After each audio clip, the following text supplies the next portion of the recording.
प्रभु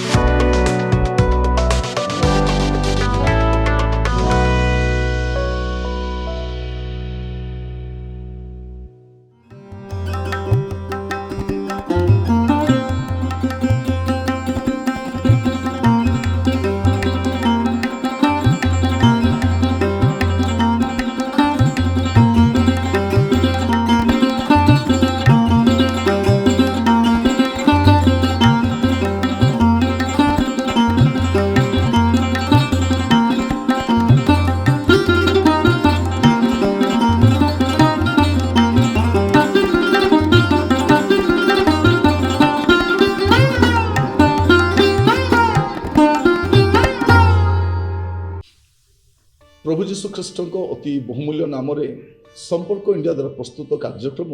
नुआ सकाल आशार आज अध्याय मुझे स्वागत जनाए। प्रभु आपण मान प्रत्येक को बाहुल्य रूपे आशीर्वाद करूँ।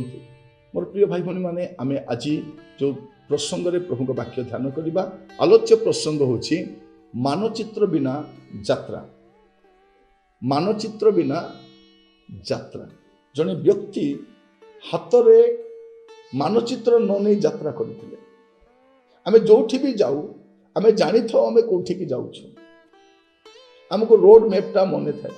आजकल तो जीपीएस से आमे जाऊ आमे गूगल मैप देखिकी जाऊ। समय थिला जने व्यक्ति से मानचित्र बिना से यात्रा करथिले सेटा मो कहिबा पई चाहे। आदि पुस्तक 12 पर्व तार प्रथम पद एवं सदाप्रभु अब्राम को कहले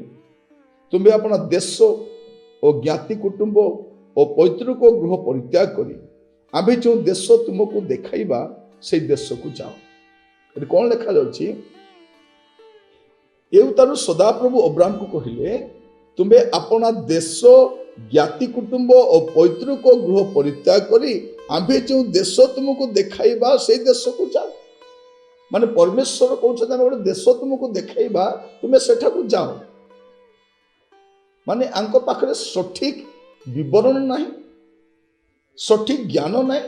से कोठी की जीवे जानी नांती। प्रभु कहले तुम्हें जाओ और सेतिकी कथारे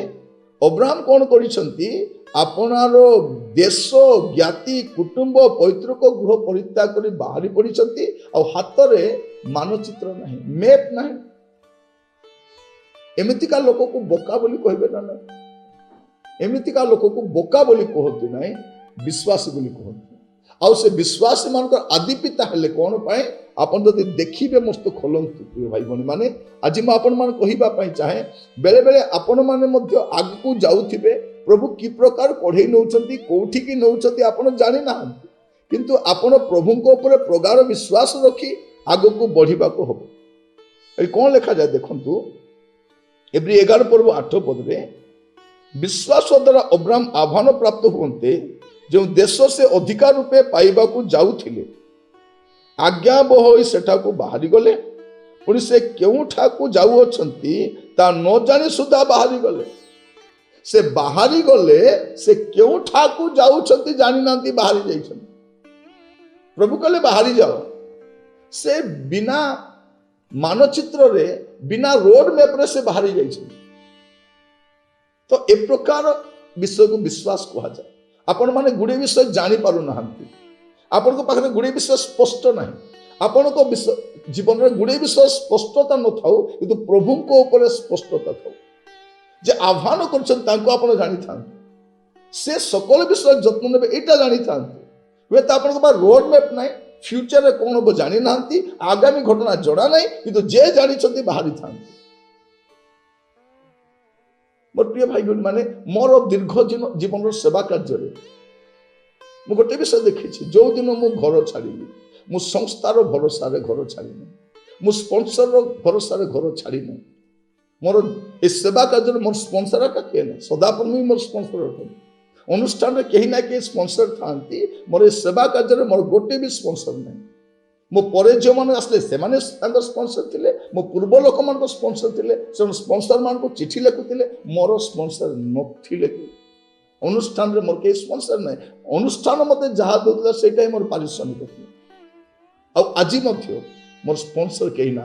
सदाप्रभु ही मोर स्पॉन्सर अटंती से ही मोर जोगाणकारी अटंती आउ से मते कढ़ी कि नौछन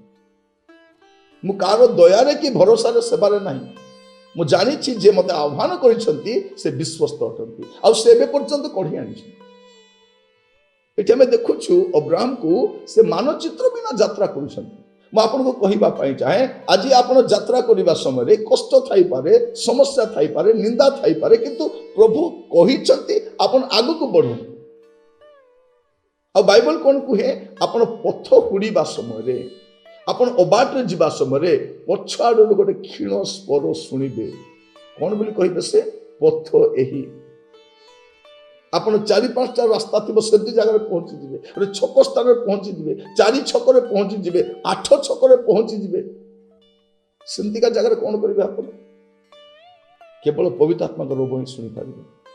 अब्राहम कौटा को जाऊँ से जानी ना से बाहरी पड़े प्रिय भाई भौणी मैंने आपण मैंने आग को आसी बाटबणा हेबे नहीं पथभ्रष्ट हेबे नहीं जे आपको आह्वान कर विश्वस्त अटंती से आपको समस्त विषय कढ़ाई ने समस्त विषय जत्न ने आप वरीड हूँ आपण मानचित्र बिना यात्रा करने को शिखंतु ए जगत में मानचित्र दरकार किंतु प्रभु राज्य को जीवाई मानचित्र केवल बाइबल ही अटे बाइबल ही हमको साहाय्य करे एटा हम रोड मैप अटे एटा हम गाइड बुक अटे यार चालना आग को बढ़ार अच्छे तेणु मुझे कहवाई चाहे बाइबल सहित जड़ित हूँ कनेक्ट विथ योर बाइबल तेबे कौन हम आपन सब विषय स्पष्ट भाव जानीपारे एबे कौटी अच्छी आग को कौन हम तापर कौन हम एवरीथिंग आपन को दृष्टि स्पष्ट हम प्रभु क्लियर करी अब्राहम जाऊँच यात्रा करुँच जानी ना कौटी जाऊँच विश्वास से बाहर पड़े आ प्रभु से भाव में कढ़े नि प्रभु आपन को आशीर्वाद करूँ आप कौन विषय विचलित हूँ ना प्रभु आपको साहाय्य करेंगे आसतु प्रार्थना करेंगे अनुग्रहकारी पिता परमेश्वर मुझे आपको धन्यवाद दूची आपण वाक्य द्वारा मान सहित कथा ही प्रभु मानचित्र बिना यात्रा करने को शिखातु प्रभु आपड़ जदि आमको कढ़ी नौ आप जानी कहीं कढ़ी नौ आपण आम नद नदी मध्य दे नियंतु पार्वत्य स्थान दे नियंतु जल मध्य दे नियंतु अग्नि मध्य दे नियंतु शत्रु सम्मुखें था विपरीत लोक मैंने था किंतु आपण कढ़ी नौ प्रभु यह जाने आग को बढ़ापे साहाय्य करूँ विश्वास समृद्ध करूँ दृढ़ करूँ प्रार्थना शुणी धन्यवाद आदर महिमा आपन को दे प्रार्थना मोर प्राणर प्रिय जीशु नाम मागिली आमीन प्रभु आपण मान प्रत्येक को बाहुल्य रूप आशीर्वाद करूँ प्रभु अनुग्रह कले आसंता काली नुआ अध्याय जड़ित होगा विदाय दिंतु नमस्कार।